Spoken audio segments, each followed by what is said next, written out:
നമസ്കാരം, welcome to sigma solution. മക്കളെ, നമ്മുടെ ക്രിസ്മസ് എക്സാം കഴിഞ്ഞിട്ടിരിക്കുകയാണ്. അപ്പൊ നമുക്ക് ആ ഒരു മാത്സ് ക്വസ്റ്റ്യൻ പേപ്പറിന്റെ ഒരു ഡീറ്റെയിൽ ആൻസർ കീയുടെ സെക്ഷനാണ് നമ്മൾ ഉദ്ദേശിക്കുന്നത്. അപ്പൊ ഓരോ ക്വസ്റ്റ്യൻസും നമ്മൾ എന്താ പറയാ, ആ പുതിയ പാറ്റേണിലുള്ള ഓരോ ചോദ്യങ്ങളും നമ്മൾ വളരെ ഡീറ്റെയിൽ ആയിട്ട് നിങ്ങളെ പഠിപ്പിക്കുന്നതായിരിക്കും. അപ്പൊ എന്തായാലും എന്റെ മക്കളെ എന്താ പറയാ, നന്നായിട്ട് ഈ പറഞ്ഞ വീഡിയോ കണ്ട് ശ്രദ്ധിച്ച് പഠിക്കാടാ.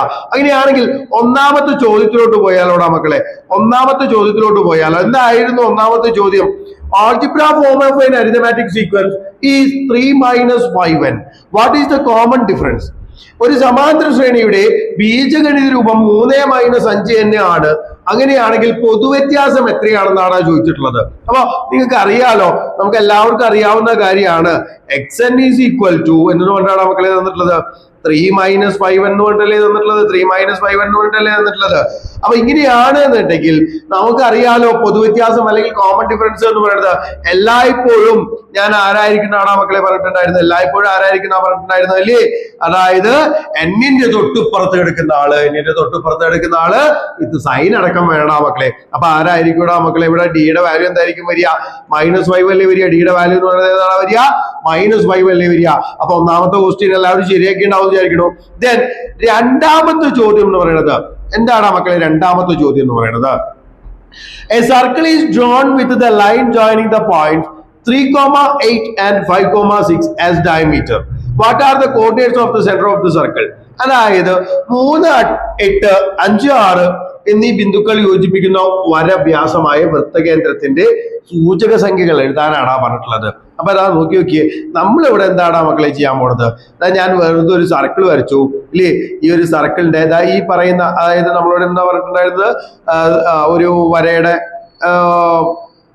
രണ്ട് അറ്റങ്ങൾ തന്നിട്ടുള്ള മക്കളെ. ഇതാ ഈ വരയുടെ രണ്ട് അറ്റങ്ങൾ, അതായത് ഈ ഡയമീറ്ററിന്റെ രണ്ട് എൻ പോയിന്റുകൾ ഇതാ നോക്കിയടാ മക്കളെ. ഇതെന്താണെന്ന് പറഞ്ഞിട്ടുണ്ട്? 3,8 ആണെന്നും, അതുപോലെ ഈ പോയിന്റ് എന്താണെന്നും പറഞ്ഞു തന്നിട്ടുണ്ടാ മക്കളെ? 5,6 ആണെന്നും പറഞ്ഞു തന്നിട്ടുണ്ട്. അങ്ങനെയാണെങ്കിൽ ഈ ഒരു പോയിന്റ് വൃത്തകേന്ദ്രം എന്ന് പറയുമ്പോൾ ഇതിന്റെ സൂചക സംഖ്യകൾ എത്രയാണാ മക്കളെ വരിക? എത്രയായിരിക്കും വരിക? ഇതിന്റെ മിഡ് പോയിന്റ് അല്ലെങ്കിൽ മധ്യബിന്ദു അല്ലേ വരിക. അപ്പൊ എങ്ങനെയാണാ മധ്യബിന്ദു കണ്ടുപിടിക്കുക? 3ഉം 5ഉം കൂടി ആഡ് ചെയ്യുക. ആരൊക്കെയാണ് ആഡ് ചെയ്യേണ്ടത്? 3ഉം 5ഉം കൂടി ആഡ് ചെയ്യുക. 3 + 5 എത്രയാണാ വരിക? 8 അല്ലേ വരിക. 8ന്റെ പകുതി എത്രയാണാ മക്കളെ വരിക? 4, 8 + 6 എത്രയാണാ മക്കളെ വരിക? 14 ആണ് വരിക. 14ന്റെ ഹാഫ് എത്രയാണാ വരിക? 7 അല്ലേ വരിക. അപ്പൊ 4,7 എന്ന് പറയുന്നതായിരിക്കൂടാ നമ്മുടെ ഓപ്ഷൻ സി ആയിരിക്കൂടാ മക്കളെ ഇതിന്റെ എന്തെന്ന് പറയുന്നത് കറക്റ്റ് ആൻസർ എന്ന് പറയുന്നത്. അപ്പൊ ഇതും നിങ്ങൾ ശരിയാക്കി ഉണ്ടാവും വിചാരിക്കണോ. ദെൻ അടുത്ത question, what is the length of the shortest side in the given right triangle? ഈ ഒരു റൈറ്റ് ട്രയാങ്കിളിലെ മട്ടത്രികോണത്തിലെ ഏറ്റവും ചെറിയ വശത്തിന്റെ നീളം എത്രയാണെന്നാണ് ചോദിച്ചിട്ടുള്ളത്. മക്കളെ ഏതാ നോക്കി, ഇവിടെ ചോദ്യത്തില് ഇത് 90 ഡിഗ്രി ആണെന്ന് പറഞ്ഞിട്ട് തന്നിട്ടുണ്ട്, ഇത് 60 ഡിഗ്രി ആണെന്ന് പറഞ്ഞിട്ട് തന്നിട്ടുണ്ട്, ഈ ഒരു ആംഗിൾ എത്രയാണെന്ന് പറഞ്ഞിട്ട് തന്നിട്ടുണ്ട് മക്കളെ? 30 ഡിഗ്രി ആണെന്ന് പറഞ്ഞിട്ട് തന്നിട്ടുണ്ട്. 30 ഡിഗ്രി ആണെന്ന് എനിക്ക് കണ്ടുപിടിക്കാൻ പറ്റുമല്ലോ. അപ്പൊ അങ്ങനെയാണെന്നുണ്ടെങ്കിൽ നമുക്കറിയാം ഈ സൈഡുകളും ആംഗിൾസും തമ്മിൽ ഒരു ചെറിയ ബന്ധമുണ്ട്. എന്നാ മക്കളെ ആ ബന്ധം എന്ന് പറയുന്നത്? അതായത് എന്ന് പറഞ്ഞു കഴിഞ്ഞാൽ ഏറ്റവും ചെറിയ സൈഡ് എന്ന് പറയുന്നത് ഏറ്റവും ചെറിയ ആംഗിളിന്റെ ഓപ്പോസിറ്റ് ആയിരിക്കും, അല്ലെങ്കിൽ ഏറ്റവും വലിയ സൈഡ് എന്ന് പറയുന്നത് ഏറ്റവും വലിയ ആംഗിളിന്റെ ഓപ്പോസിറ്റ് ആയിരിക്കും. അപ്പൊ അങ്ങനെയാണെന്നുണ്ടെങ്കിൽ ഇവിടെ അതാ നോക്കിയടാ, ഈ 30യുടെ ഓപ്പോസിറ്റ് എടുക്കുന്ന ഈ ഒരു സൈഡിന്റെ ലെങ്ത് ആണ് എനിക്ക് കണ്ടുപിടിക്കേണ്ടത്. അപ്പൊ നമ്മൾ ഓൾറെഡി പഠിച്ചിട്ടുണ്ട് 30, 60, 90 വരുന്ന സമയത്ത് സൈഡുകളുടെ റേഷ്യോ എന്തായിരിക്കും എന്നാണ് മക്കളെ പറഞ്ഞിട്ടുള്ളത്? 30യുടെ ഓപ്പോസിറ്റ് എല്ലായ്പ്പോഴും 1x-ഉം 60യുടെ ഓപ്പോസിറ്റ് എന്തായിരിക്കും എന്നാണ് മക്കളെ പറഞ്ഞിട്ടുള്ളത്? √3x-ഉം. അതുപോലെ 90യുടെ ഓപ്പോസിറ്റ് എന്തായിരിക്കും എന്നാണ് മക്കളെ പറഞ്ഞിട്ടുള്ളത്? 2x-ഉം. ഇങ്ങനെയല്ലേ വരാന്ന് പറഞ്ഞിട്ടുള്ളത്. അപ്പൊ അതാ നോക്കിയടാ, ഇവിടെ ഈ √3x-ന് പകരം എന്താണ് മക്കളെ എടുക്കുന്നത്? √3x-ന് പകരം ഇവിടെ കിടക്കുന്നത് ആരാടാ മക്കളെ? 6 ആണ് കിടക്കുന്നത്. അപ്പൊ ഇതിൽ നിന്ന് എക്സിന്റെ വാല്യൂ കണ്ടുപിടിക്കാലോ. അപ്പൊ x = എത്രയാണാ മക്കളെ വരിക? 6/3. 6/√3 എന്ന് പറഞ്ഞിട്ടല്ലടാ വരിക. 6/√3 എന്ന് പറയുമ്പോ എങ്ങനെയാണാ മക്കളെ വരിക? 6/√3 എന്ന് പറയുമ്പോ നമുക്ക് അടിയിൽ ഡിനോമിനേറ്ററിൽ റൂട്ട് വരുന്നത് വലിയ താല്പര്യമില്ലാത്ത കേസാണെന്ന് അറിയാലോ. അപ്പൊ ഡിനോമിനേറ്ററിൽ √3 വന്നു കഴിഞ്ഞാൽ എന്താണ് മക്കളെ നമ്മൾ ചെയ്യാറ്? ഇവിടെ ഡിനോമിനേറ്ററിലും ന്യൂമറേറ്ററിലും √3 കൊണ്ട് മൾട്ടിപ്ലൈ ചെയ്യും. അപ്പൊ √3 കൊണ്ട് മൾട്ടിപ്ലൈ ചെയ്യുമ്പോൾ എന്തെന്ന് പറഞ്ഞാണ് മക്കളെ വരിക? 6 × √3 ഡിവൈഡഡ് ബൈ √3 × √3 എന്താണ് വരിക? 3 അല്ലേ വരിക? അപ്പൊ ഈ 3 6 എത്ര വട്ടാണ് മക്കളെ വരിക? 2 ടൈംസ് അല്ലേ വരിക? അപ്പൊ 2 × √3 ഈസ് ഈക്വൽ ടു എനിക്ക് എന്തുകൊണ്ട് ഇടൂടാ? 2√3 എന്ന് കൊണ്ടല്ലേ വരിക? അപ്പൊ നമ്മുടെ ഈ പറഞ്ഞ ചോദ്യത്തിന്റെ ആൻസർ എത്രയാടാ വരിക? 2√3. ഓപ്ഷൻ ബി ആടാ മക്കളെ ആൻസർ ആയിട്ട് വരിക എന്ന് പറയുന്നത്. അപ്പൊ ഇതും എല്ലാവരും ശരിയാക്കി ഉണ്ടാവും വിചാരിക്കണോ? ദെൻ നെക്സ്റ്റ് ക്വസ്റ്റ്യൻ എന്ന് പറയുന്നത് എന്താടാ മക്കളെ? In the picture, O is the center of the circle, PA, PB are tangents to the circle എന്നാ പറയുന്നത്. ചിത്രത്തിൽ O വൃത്തകേന്ദ്രമാണ് അല്ലെ? PA എന്ന് പറയുന്നതും PB എന്ന് പറയുന്നതും വൃത്തത്തിലെ തൊടുവരകളാണ് എന്ന് പറഞ്ഞിട്ടുണ്ട് അല്ലേ? PA യും PB എന്താണെന്ന് പറഞ്ഞിട്ടുണ്ട് മക്കളെ? ടാൻജന്റ് ആണെന്ന് പറഞ്ഞിട്ടുണ്ട്. അപ്പൊ ഇവിടെ AOB എന്ന് പറയുന്ന ഈ ഒരു ആംഗിൾ 110 ആണെങ്കിൽ APB എന്ന് പറയുന്ന ആംഗിൾ ഏതാണ് മക്കളെ വരിക? ഈ ഒരു ആംഗിൾ അല്ലേ വരിക?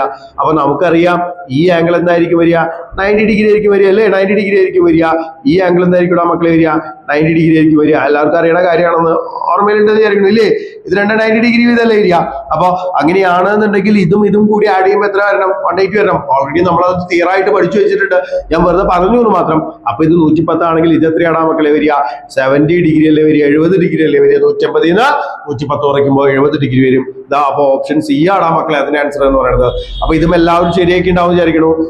അപ്പൊ മക്കളെ അടുത്ത ചോദ്യം എന്ന് പറയുന്നത് x² + kx - 12 is equal to x + 6 × x - 2 എങ്കിൽ വാട്ട് ഈസ് k എന്നാണ് ചോദിച്ചിട്ടുള്ളത്. അപ്പൊ ഇവിടെ നമുക്ക് അറിയാവുന്ന രണ്ട് കാര്യങ്ങൾ ഉണ്ട് മക്കളെ. അതായത് എന്ന് പറഞ്ഞു കഴിഞ്ഞാൽ ഓൾറെഡി എന്റെ മക്കള് ആ ഒരു ഇക്വേഷൻ വെച്ചിട്ടാണെന്നുണ്ടെങ്കിൽ അപ്പൊ നോക്കി x² + അവിടെ എന്റെ കൊണ്ട് എഴുതാണ് മക്കളെ a - b × x - ab ഈ പറയണ ആളാണ്. ഇത് ഈസ് ഈക്വൽ ടു എനിക്ക് എന്തുകൊണ്ട് എഴുതാണ് മക്കളെ? x + a × x - b. ഈ പറഞ്ഞ ഫോർമാറ്റിൽ എഴുതാന്ന് നമ്മൾ പഠിച്ചിട്ടുണ്ട്. x + a × x - b is equal to x² + a - b × x - ab എന്ന് പറഞ്ഞിട്ട് ആടാ നമ്മുടെ ഈ ഒരു ഫോർമാറ്റിൽ തന്നെ കിടക്കണായ കാരണം. അപ്പൊ നമുക്കറിയാം ഈ എക്സിന്റെ ഇപ്പുറത്ത് എടുക്കുന്ന ആളാരാ? കെ അല്ലേ വരുന്നത്? കെ അല്ലേ വരുന്നത്? എക്സിന്റെ ഇപ്പുറത്ത് എടുക്കുന്ന ആളാരാ? കെയുടെ വാല്യൂ ആണ് കണ്ടുപിടിക്കാൻ പറഞ്ഞിട്ടുള്ളത്. അപ്പൊ കെ എന്ന് പറയുമ്പോൾ എന്തായിരിക്കും മക്കളെ വരിക? a - b അല്ലടാ വരിക. a - b എന്ന് പറയുമ്പോൾ ഇവിടെ എക്ക് പകരം കിടക്കുന്ന ആളാരാടാ മക്കളെ? 6 ആണ്. ബിക്ക് പകരം കിടക്കുന്ന ആളാരാടാ മക്കളെ? 2 ആണ്. അപ്പൊ a - b എന്ന് പറയുമ്പോൾ എന്തായിരിക്കും മക്കളെ വരിക? 6a - 2 ഈസ് ഈക്വൽ ടു എന്ന് പറഞ്ഞിട്ട് മക്കളെ 4 കൊണ്ട് കിട്ടും. ഓപ്ഷൻ ഡി ആടാ ഇതിന്റെ ആൻസർ ആയിട്ട് വരിക എന്ന് പറയുന്നത്. ആ ഒരു ഫോർമാറ്റിലുള്ള ഇക്വേഷൻസ് എല്ലാവരും പഠിച്ചു വെച്ചിട്ടുണ്ടായിരിക്കും എന്ന് വിചാരിക്കണു. ഒരു 4-5 ഇക്വേഷൻസ് ആണ് പഠിക്കാനുള്ളത്. അപ്പൊ അത് പഠിച്ചു കഴിഞ്ഞ് കഴിഞ്ഞാൽ ഈ ഒരു ചോദ്യത്തിന്റെ ആൻസർ സിമ്പിൾ ആയിട്ട് ചെയ്യാൻ പറ്റാവുന്നേ ഉള്ളൂ. ദെൻ നെക്സ്റ്റ് ക്വസ്റ്റ്യൻ എന്ന് പറയുന്നത് എന്താണ് മക്കളെ വരുന്നത്? നെക്സ്റ്റ് ക്വസ്റ്റ്യൻ എന്താണ് വരുന്നത്? അപ്പൊ അടുത്ത ചോദ്യം, which of the following pictures R satisfying x + y > 180 degree?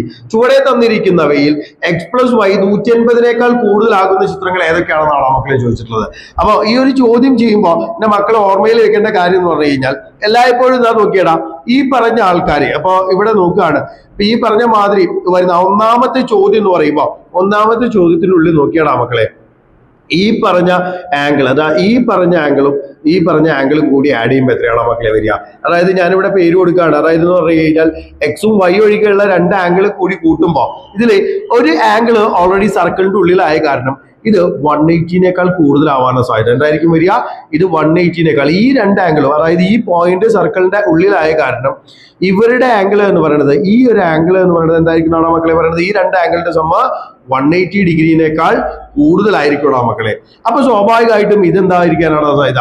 ഇവിടെ ഈ എക്സും വൈയും കൂടി എന്തായിട്ടായിരിക്കാനാണ് സാധ്യത? 180 ഡിഗ്രിനേക്കാൾ കുറവാവാനാണ് സാധ്യത. 180 ഡിഗ്രിനേക്കാൾ കുറവാകാനാണ് സാധ്യത. ഇനി ഇവിടെ നോക്കിയടാ മക്കളെ, ഇവിടെ എക്സും വൈയും കൂടി ആഡ് ചെയ്യുമ്പോൾ എന്തായിരിക്കും വരാൻ സാധ്യത? എക്സും വൈ എന്നും പറയുമ്പോ ഇതാ നോക്കിയേ, നമുക്കറിയാലോ ഈ പറഞ്ഞ ആൾക്കാര് സർക്കിളിന്റെ ഉള്ളിലാണല്ലോ ഈ ഒരു കോർഡിനേറ്റ് കിടക്കുന്നത്, ഈ ഒരു വെർട്ടെക്സ് കിടക്കുന്നത്. അപ്പൊ അതുകൊണ്ട് തന്നെ ഇവര് എന്തായിരിക്കാനാണ് സാധ്യത? 180 ഡിഗ്രിനേക്കാൾ കൂടുതലായിരിക്കാനാണ് സാധ്യത. അപ്പൊ ഈ രണ്ടാമത്തെ സ്റ്റേറ്റ്മെന്റ് കറക്റ്റ് ആവാൻ സാധ്യതയുണ്ട്. അതുപോലെ നോക്കുമ്പോ മൂന്നാമത്തേൽ വരുമ്പോ നോക്കിയാണോ മക്കളെ, എക്സ് എന്ന് പറയുന്നത് എത്രയായിരുന്നാലും വൈ എവിടെയാണ് മക്കളെ കിടക്കുന്നത്? ആ പുറത്തല്ലേ കിടക്കുന്നത്? സർക്കിളിന്റെ പുറത്താവുമ്പോ അത് എല്ലായ്പ്പോഴും 180 ഡിഗ്രിനേക്കാൾ കുറവാവാനാണ് സാധ്യത. അപ്പൊ ഈ പറഞ്ഞത് 180 ഡിഗ്രിനേക്കാൾ കുറവാണ്. പക്ഷെ ഈ പറയുന്ന ആൾക്കാരപ്പം എന്തായിരിക്കും? 180 ഡിഗ്രിനേക്കാൾ കൂടുതലായിരിക്കും. പക്ഷെ നമുക്ക് ഈ ഒരു പേരല്ലേ തന്നിട്ടുള്ളത്. അപ്പൊ ഈ ഒരു ഓപ്ഷൻ കറക്റ്റ് ആവില്ലടാ മക്കളെ. ഇനി അടുത്തത് ഇവിടെ നോക്കിയടാ മക്കളെ, ഇവിടെ നോക്കിയേ ഈ ആംഗിളും ഈ ആംഗിൾ എന്തായിരിക്കും? 180നേക്കാൾ കുറവായിരിക്കും. കാരണം പുറത്താണല്ലോ നാലാമത്തെ വെർട്ടെക്സ് നിൽക്കുന്നത് അല്ലെങ്കിൽ മൂല നിൽക്കുന്നത്. അപ്പൊ സ്വാഭാവികമായിട്ടും ഈ പറഞ്ഞ ആൾക്കാർ എന്തായിരിക്കാനാണ് സാധ്യത? 180നേക്കാൾ കൂടുതലാവാനാണ് സാധ്യത. ഇവര് 180 ഡിഗ്രിനേക്കാൾ കൂടുതലാവാനാണ് സാധ്യത. അതുപോലെ ഇവിടെ എന്തായിരിക്കും പറഞ്ഞത്? 180നേക്കാൾ കൂടുതലാവാനാണ് സാധ്യത. ഇവിടെ ഈ പറഞ്ഞ ആൾക്കാർ എന്തായിരിക്കും പറഞ്ഞിട്ടുണ്ടായിരുന്നത്? ഈ പറഞ്ഞ ആൾക്കാർ എന്തായിരിക്കും മക്കളെ? 180 ഡിഗ്രിനേക്കാൾ കുറവായിരിക്കും വരിക. ഞാൻ ഈ പറഞ്ഞ എക്സും വൈ ആവുമ്പോൾ 180 ഡിഗ്രിനേക്കാൾ എന്തായിരിക്കും? ഇവര് 180 ഡിഗ്രിനേക്കാൾ കുറവായിരിക്കും. അതുപോലെ ഇത് 180 ഡിഗ്രിനേക്കാൾ കൂടുതലായിരിക്കും. ഈ പറഞ്ഞ ആൾക്കാരും ഈ പറഞ്ഞ എക്സും വൈ എന്തായിരിക്കും മക്കളെ? 180 ഡിഗ്രിനേക്കാൾ കുറവായിരിക്കും. അപ്പൊ അങ്ങനെയാണെന്നുണ്ടെങ്കിൽ ഇതിൽ ഏതൊക്കെ ഓപ്ഷൻ ആണ് മക്കളെ കറക്റ്റ് ആയിട്ട് വരാൻ സാധ്യത എന്ന് പറയുന്നത്?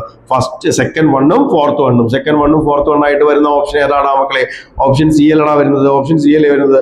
അപ്പൊ ഇതിന്റെ ആൻസർ എന്താണ് വരിക? ഓപ്ഷൻ സി ആണ് മക്കളെ വരുന്നത്. എല്ലാവരും ശരിയാക്കി ഉണ്ടാവും വിചാരിക്കണോ? ദെൻ അടുത്ത ക്വസ്റ്റ്യൻ എന്ന് പറയുന്നത് the line joining the points 3,4, 3,8 is parallel to y-axis. If two points have the same x coordinates, then the line joining them is parallel to y-axis എന്നാണ് പറഞ്ഞിട്ടുള്ളത്. അപ്പോ 3, 4, 3, 8 എന്നീ ബിന്ദുക്കൾ യോജിപ്പിച്ച് വരയ്ക്കുന്ന വര x അക്ഷ y അക്ഷത്തിന് സമാന്തരമാണ്. രണ്ട് ബിന്ദുക്കളുടെ x സൂചക സംഖ്യകൾ തുല്യമാണെങ്കിൽ അവ യോജിപ്പിക്കുന്ന വര y അക്ഷത്തിന് സമാന്തരമാണ്. ഈ പറഞ്ഞ സ്റ്റേറ്റ്മെന്റ് അല്ലാണ് നമുക്ക് ചെയ്യേണ്ടത്. അപ്പൊ ഇത് ഈ പറഞ്ഞ രണ്ട് കാര്യങ്ങളും ഞാൻ നോക്കാൻ പാടാ മക്കളെ. ഇതാ നോക്കിയൊക്കെ. ഇപ്പൊ ഇവിടെ ഞാനൊരു x ആക്സിസും വരച്ചു, y ആക്സിസും വരച്ചു, x ആക്സിസും വരച്ചു, y ആക്സിസും വരച്ചു. എന്നിട്ട് ഞാനിവിടെ എന്ത് ചെയ്യാൻ പോവാണ്? 3,4, 3,8 എന്ന് പറയുന്ന പോയിന്റ്. ഇതാ മക്കളെ, ഞാനിവിടെ ഈ പോയിന്റിന് എന്തായിട്ട് മാർക്ക് ചെയ്യാൻ പോടാ? 3,4 എന്ന് പറഞ്ഞിട്ടും. അതുപോലെ ഈ പോയിന്റിന് എന്തായിട്ട് മാർക്ക് ചെയ്യാൻ പോടാ? 3,8 എന്ന് പറഞ്ഞിട്ട് മാർക്ക് ചെയ്യാൻ പോടാ. അതൊന്നുമില്ല. ഈ പോയിന്റിന് ഞാൻ 3 ആയിട്ട് എടുത്തു, ഈ പോയിന്റിന് ഞാൻ 4 ആയിട്ട് എടുത്തു, ഈ പോയിന്റിന് ഞാൻ 8 ആയിട്ട് എടുക്കാണ്. അപ്പൊ ഇങ്ങനെ എടുക്കുകയാണെന്നുണ്ടെങ്കിൽ നോക്കി കറക്റ്റ് അല്ലേ? ഞാൻ പറഞ്ഞ പോയിന്റ് കറക്റ്റ് അല്ലേ? ഇവിടെ 3ൽ നിന്ന് 8ലോട്ടും അതുപോലെ ഇവിടെ 3ൽ നിന്ന് കേട്ടാണ് മക്കളെ 4ലോട്ടും. അപ്പൊ ഈ രണ്ട് പോയിന്റുകൾ ജോയിൻ ചെയ്യണ വര എന്ന് പറയുമ്പോൾ ഇത് ഏത് ആക്സിസിന് പാരലൽ ആണ് മക്കളെ? y ആക്സിസിന് പാരലൽ ആയിട്ട് തന്നെയല്ലേ വരുന്നത്. അതുപോലെ ഈ പറഞ്ഞ കാര്യം എന്തുകൊണ്ടാണ് അവിടെ നോക്കി നോക്കിയേ? 3 എന്ന് പറയുന്ന രണ്ട് പോയിന്റ് ഇതിന്റെ എക്സ് കോർഡിനേറ്റ് എല്ലായ്പ്പോഴും എന്തായിരിക്കും മക്കളെ? ഈക്വൽ ആയിരിക്കും. അപ്പൊ അങ്ങനെ വരുമ്പോ if two points have the same x coordinates, then the line joining them is parallel to y axis. Okay ആയിട്ടുള്ള കാര്യമല്ലേ?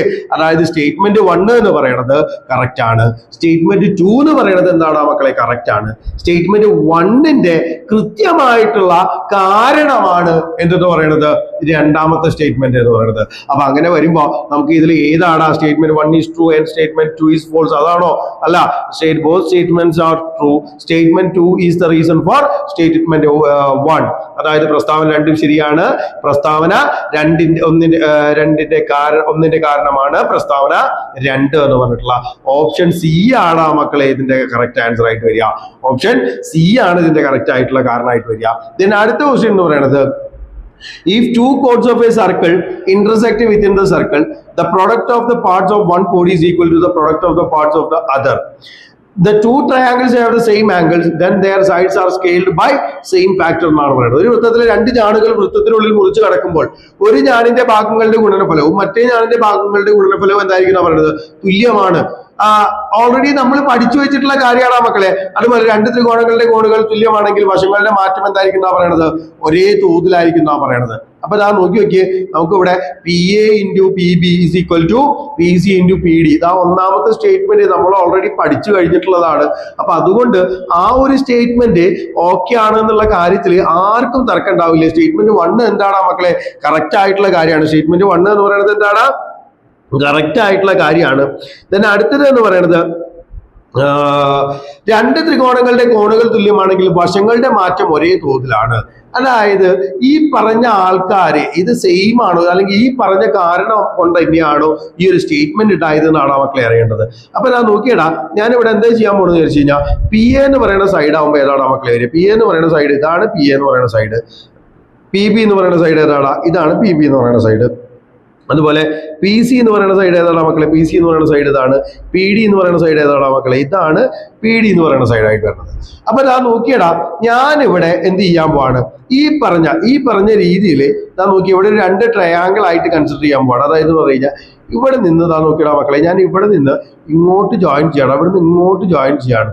അപ്പോൾ ഇവിടുന്ന് ഇങ്ങോട്ടും ജോയിൻ ചെയ്തു, അതുപോലെ ഇവിടുന്ന് ഇങ്ങോട്ടും ജോയിൻ ചെയ്തു. ഇങ്ങോട്ട് ജോയിൻ ചെയ്ത് കഴിഞ്ഞാൽ ഇവിടെ അതാ നോക്കിയാടാ മക്കളെ, എനിക്ക് രണ്ട് ട്രയാങ്കിൾ കിട്ടി. PAD എന്ന് പറയണതും PBC എന്ന് പറയുന്ന രണ്ട് ട്രയാങ്കിൾ കിട്ടി. അപ്പൊ ഈ രണ്ട് ട്രയാങ്കിൾ കിട്ടി കഴിഞ്ഞ് കഴിഞ്ഞാൽ അത് നോക്കിയാടാ മക്കളെ, ഇതിൻ്റെ ഉള്ളില് ഈ ഒരു ആംഗിളും ഈ ഒരു ആംഗിൾ എന്തായിരിക്കും, ഈ ആംഗിളും ഈ ആംഗിൾ എന്തായിരിക്കും മക്കളെ, ഈക്വൽ ആയിരിക്കും. കാരണം എന്താ, ഇതിന്റെ ആംഗിൾ ഈക്വൽ ആവാനുള്ള കാരണം എന്താണ് മക്കളെ, ഇത് രണ്ടും ഓപ്പോസിറ്റ് ആംഗിൾ ആണ് വരുന്നത്, അല്ലെങ്കിൽ എതിർക്കോണുകളാണ് വരുന്നത്.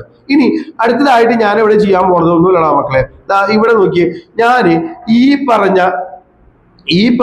ഈ D എന്ന് പറയുന്ന പോയിന്റും അതുപോലെ B എന്ന് പറയുന്ന പോയിന്റും കൂടി ജോയിൻ ചെയ്യാൻ പോവാ. D എന്ന് പറയുന്ന പോയിന്റും B എന്ന് പറയുന്ന പോയിന്റും കൂടി ജോയിൻ ചെയ്യാൻ പോവാ. അപ്പൊ ഇത് ജോയിൻ ചെയ്യുമ്പോൾ ഇതൊരു കോഡും, ഈ കോഡിന്റെ മേജർ സെഗ്മെന്റിൽ ഉണ്ടാക്കുന്ന രണ്ട് ആംഗിൾസ് ആണ് മക്കളെ എന്തെന്ന് പറയുന്നത്, ആംഗിൾ A എന്ന് പറയണതും അതുപോലെ എന്താ പറയാ, ആംഗിൾ A എന്ന് പറയണതും അതുപോലെ ആംഗിൾ C എന്ന് പറയണതും മേജർ സെഗ്മെന്റിൽ ഉണ്ടാക്കണ രണ്ട് ആംഗിൾ ആണ്. അപ്പൊ സ്വാഭാവികമായിട്ട് എന്താ പറയാ, ഈ രണ്ട് ആംഗിൾ എന്തായാലേ പറ്റുള്ളൂ, ഈക്വൽ ആയാലേ പറ്റുള്ളൂ. അപ്പൊ ഈ രണ്ട് ആംഗിൾ ഈക്വൽ ആണ് എന്നുണ്ടെങ്കിൽ നമുക്ക് ഉറപ്പിക്കാലോടാ മക്കളെ, മൂന്നാമത്തെ ആംഗിൾ എന്തായിരിക്കും വരിക, മൂന്നാമത്തെ ആംഗിൾ എന്തായിരിക്കും, ഈക്വൽ ആയിരിക്കും. അപ്പൊ ഒരു ട്രയാങ്കിളിലെ മൂന്ന് ആംഗിൾസ് സെയിം ആണെങ്കിൽ അപ്പൊ അവർ രണ്ടുപേരും എന്തായിരിക്കും പറയുന്നത്, റേഷ്യോയിൽ അല്ലെങ്കിൽ അവരുടെ ആ ഒരു സൈഡുകളുടെ സ്കെയിലിംഗ് ഫാക്ടർ എന്ന് പറയുന്നത് സെയിം ആയിരിക്കും പറയണത്. അപ്പൊ എങ്ങനെയാണ് ആ മക്കളെ നമുക്ക് ഇവിടെ എഴുതാൻ പറ്റുക, ഈ ഒരു ട്രയാങ്കിളിനെ ഞാൻ ഒന്നായിട്ടും ഫസ്റ്റ് ട്രയാങ്കിൾ ആയിട്ടും ഇതിനെ 2 ആയിട്ടാണ് എടുക്കണമെന്നുണ്ടെങ്കിൽ ഇവിടെ ഈക്വൽ ആയിട്ടുള്ള ആംഗിൾസിന് ഓപ്പോസിറ്റ് എടുക്കുന്ന സൈഡ് എടുക്കുക. ഈ ആംഗിളിന്റെ ഈ ഒരു ആംഗിളിന്റെ സൈഡ് ഓപ്പോസിറ്റ് എടുക്കുന്ന സൈഡ് ഏതാ മക്കളെ, AD ഡിവൈഡഡ് ബൈ എന്നുകൊണ്ട് എഴുതാം. ഈ സെയിം ആംഗിളിൽ ഇവിടെ വരുന്ന ആളാരാ, BC. AD divided by BC is equal to, ഇനി അടുത്തത് ഈ ഒരു ആംഗിളിന് ഓപ്പോസിറ്റ് എടുക്കുന്ന ആളാരാണ്, 1ല് PD എന്ന് പറയുന്നതാണ് മക്കളെ. അപ്പൊ PD ഡിവൈഡഡ് ബൈ ഈ ഒരു ആംഗിളിന് ഓപ്പോസിറ്റ് ഇവിടെ എടുക്കുന്ന ആളാരാണ് മക്കളെ, PB എന്ന് പറയുന്നതാണ് വരിക, ഈസ് ഈക്വൽ ടു ദെൻ ലാസ്റ്റത്തെ ആംഗിൾ എന്ന് പറയുന്നത് എന്താണ് വരിക, ഈ APD അല്ലെങ്കിൽ PA ഡിവൈഡഡ് ബൈ എനിക്ക് എന്ത് കൊണ്ട് എഴുതാടാ മക്കളെ, PC എന്ന് കൊണ്ട് എഴുതാം. PA ഡിവൈഡഡ് ബൈ PC എന്ന് കൊണ്ട് എഴുതാം. അപ്പൊ ഈ രണ്ട് ട്രയാങ്കിൾ എന്താണ്, സിമിലർ ട്രയാങ്കിൾ ആണ്, അത്രേ ഉദ്ദേശിക്കുന്നുള്ളൂ. രണ്ട് ആംഗിൾസ് ഈക്വൽ ആയി കഴിഞ്ഞാൽ തന്നെ അവരെന്താന്ന് പറയാൻ പറ്റൂടാ മക്കളെ, നമുക്ക് സിമിലർ ആണെന്ന് പറയാൻ പറ്റും. അപ്പൊ സിമിലർ ട്രയാങ്കിൾസിന്റെ സർക്കിൾ ആ ഒരു ആംഗിൾസ് ഓപ്പോസിറ്റ് എടുക്കുന്ന സൈഡുകൾ എന്തായിരിക്കും പറയുന്നത്, അവരുടെ റേഷ്യോ കറക്റ്റ് ആയിരിക്കും പറയുന്നത്. അപ്പൊ എനിക്ക് ഈ ഒരു സ്റ്റേറ്റ്മെന്റിൽ നിന്ന് ഞാൻ നോക്കിയാൽ ആ PAയും PBയും വരുന്ന ആൾക്കാരാരാ, PAയും PBയും ഇവിടെ വരുന്നുണ്ട്, അതുപോലെ PCയും PDയും ഇത് വരുന്നുണ്ട്. ഈ രണ്ട് സ്റ്റേറ്റ്മെന്റിനെ മാത്രം ഞാൻ എടുത്തിട്ട് എഴുതാണെങ്കിൽ എനിക്ക് എന്തുകൊണ്ട് എഴുതാണോ മക്കളെ, എന്തുകൊണ്ട് എഴുതാൻ പറ്റുക, അതായത് PD divided by PB is equal to PA divided by PC എന്ന് പറഞ്ഞിട്ട് എഴുതാം. ഇനി ഇതാ മക്കളെ, ഞാനിതിനെ ക്രോസ് മൾട്ടിപ്ലൈ ചെയ്ത് എഴുതാണെന്നുണ്ടെങ്കിൽ എന്തുകൊണ്ടാണ് വരിക മക്കളെ, PD ഇൻറ്റു PC അല്ലെ, PD into PC is equal to എന്നുകൊണ്ട് എഴുതാണോ മക്കളെ, ഇതിന്റെ PA ഇൻറ്റു PB എന്ന് പറഞ്ഞിട്ട് എഴുതാം, PA ഇൻറ്റു PB എന്ന് പറഞ്ഞിട്ട് എഴുതാം. അപ്പൊ അതാ നോക്കി, ഈ ഒരു സ്റ്റേറ്റ്മെന്റ് കറക്റ്റ് ആയിട്ട് തന്നെയല്ലേ വരുന്നത്, സ്റ്റേറ്റ്മെന്റ് കറക്റ്റ് ആയിട്ട് തന്നെയല്ലേ വരുന്നത്. രണ്ട് ത്രികോണങ്ങളുടെ കോണുകൾ തുല്യമാണെങ്കിൽ വശങ്ങളുടെ മാറ്റം എന്താണ്, ഒരേ തോതിലല്ലേ വരുന്നത്. അല്ലെങ്കിൽ if to triangles have same angles then their sides are scaled by same factor എന്നല്ലേ പറഞ്ഞത്. അപ്പൊ ഒന്നാമത്തെ സ്റ്റേറ്റ്മെന്റും രണ്ടാമത്തെ സ്റ്റേറ്റ്മെന്റും കറക്റ്റ് ആയിട്ടുള്ള കാര്യമാണ്. ഒന്നാമത്തെ കൃത്യമായിട്ടുള്ള കാരണമാണ് മക്കളെ എന്തെന്ന് പറയുന്നത്, രണ്ടാമത്തെ സ്റ്റേറ്റ്മെന്റ് എന്ന് പറയുന്നത്. അപ്പൊ അങ്ങനെയാണെന്നുണ്ടെങ്കിൽ ഏതാണ്, both the statements are true. Statement 2 is the reason for statement 1. Option C അല്ലടാ മക്കളെ ഇതിന്റെ ആൻസർ ആയിട്ട് വരിക, ഓപ്ഷൻ C ആണ് ഇതിന്റെ ആൻസർ ആയിട്ട് വരിക. അപ്പൊ ഈ ഒരു ചോദ്യം എല്ലാവരും ചെയ്തിട്ടുണ്ടാവും വിചാരിക്കുന്നു. അപ്പൊ ഇത് പറഞ്ഞ ഈ ഒരു സെക്ഷൻ എയില് ക്വസ്റ്റ്യൻസ് അവസാനിക്കാണ് മക്കളെ. അപ്പോൾ നമ്മൾ എന്താ പറയാ, ഈ ഒരു ഭാഗത്ത് നിങ്ങൾക്ക് എന്തെങ്കിലും സംശയം ഉണ്ടെങ്കിൽ നിങ്ങൾക്ക് ധൈര്യമായിട്ട് ചോദിക്കാം. അപ്പൊ ഈ പറഞ്ഞ കാര്യങ്ങള് കൃത്യമായിട്ട് മനസ്സിലാക്കി വെക്കുക. ഇത് എല്ലാം എന്താ പറയാ, കൃത്യമായിട്ടുള്ള ആ ഒരു കൺസെപ്റ്റ് ബേസ്ഡ് ആയിട്ടുള്ള കുറച്ച് കാര്യങ്ങളാണ്. അപ്പൊ ഇതൊന്ന് കൃത്യമായിട്ട് എല്ലായ്പ്പോഴും എന്താ പറയാ ഓർമ്മയിൽ വെക്കാൻ ശ്രമിക്കുക, നന്നായി ചെയ്ത് പഠിക്കുക. Thank you for watching sigma solutions.